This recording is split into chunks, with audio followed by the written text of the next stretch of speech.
You may begin. Have you ever wondered what you would do if you were put in a life or death situation? I will show you a safe and effective way of what you should do if someone near you is in cardiac arrest, which is called CPR. I will first talk about what you need and what you will do for first responsive steps, what you will do to diagnose cardiac arrest, and how to safely administer CPR.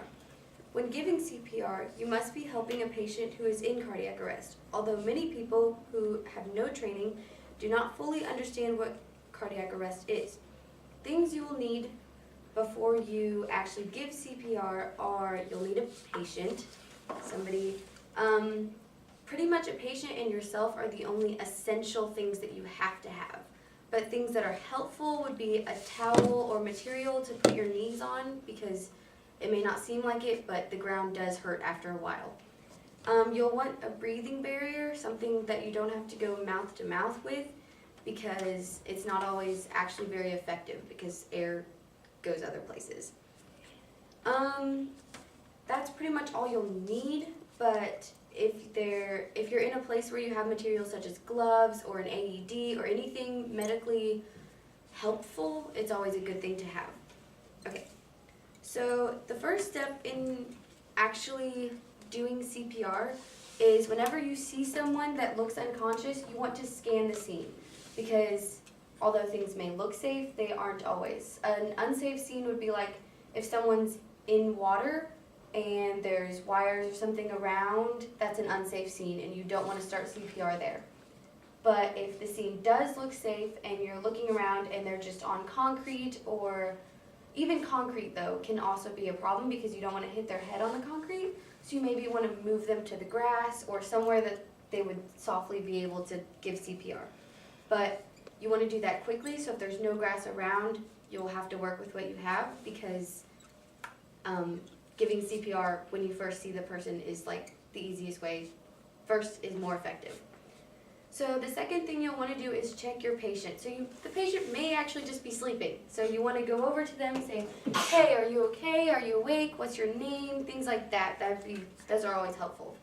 If the person does not respond at all, that's when you'll call 911. Even if the person isn't in cardiac arrest, they are still unconscious and that's still a reason to call 911. Now that you have identified your patient, you will need to take a few more steps before you administer CPR. So you now know that there is a person who's hurt and in danger.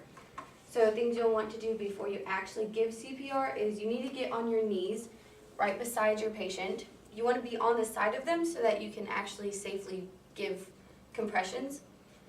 Next, you'll need to check their pulse and their breathing. So to check their pulse, you do this. But to check their breathing, you have to look and listen. So you're looking down their chest. You want to be looking straight down to see if it's rising or falling, and that'll tell you if they're breathing. And if it's not really, you can't see if it's rising or falling, you need to listen to if there's any air coming out. So after you've checked their pulse and breathing, if they're not breathing and there's no pulse and you've already called 911 and there's no one around you to help you, that's when you'll start doing CPR. So now that you're prepared, you will carefully follow the next steps to administer CPR. So what you'll first do is you'll interlock your hands like so. So either left or right, whichever hand you feel dominant in. The one that you think will be like stronger and pushing down should probably be the hand on top because you're actually shoving the other one down with that. So you'll want to interlock your hands, and then whenever you're pushing the chest down, you want to push at least 2 inches into the chest because that will break the sternum, which it'll pump the heart, which is what you're trying to do, is to allow oxygen to go through the blood flow. So you're pushing 2 inches in, and while you're pushing, you don't want to bend your arms because you may be doing this for a long time, and bending your arms can make you tired, it can sore your shoulders out, and that can give you less time estimated for what you're doing. So you would keep going and you would give compressions such as these, and after you do that 30 times, so you'll usually whenever you're actually giving compressions, you want to count out loud, and you can count it loud. So if you're actually giving compressions, you want to say 1, 2, 3, because you will lose count if you're not counting out loud, and you don't want to lose count.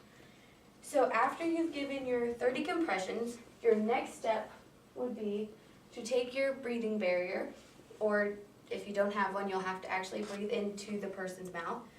And you want to seal it shut. So on these kind of breathing barriers, there's a nose, and it says nose, and then this is like where their chin goes. So you want to put it like this. But if you only have this for a baby, it's the opposite way, because their chins are smaller, and you want the smaller area to be on their chin so you have a better seal. So once you have it sealed, you'll give 2 rescue breaths. So you'll breathe into their nose and their mouth 2 times, and then you will repeat the 30 compressions and the 2 breaths. On a baby, this is an actual baby mask.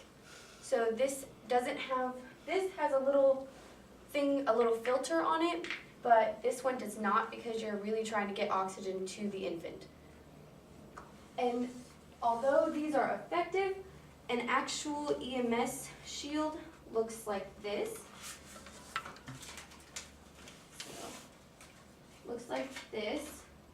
And these work way better in an actual emergency. You'll want to stick this actually down the person's mouth, because this blocks the tongue and opens the airway. And that's another huge thing, is you want the airway open.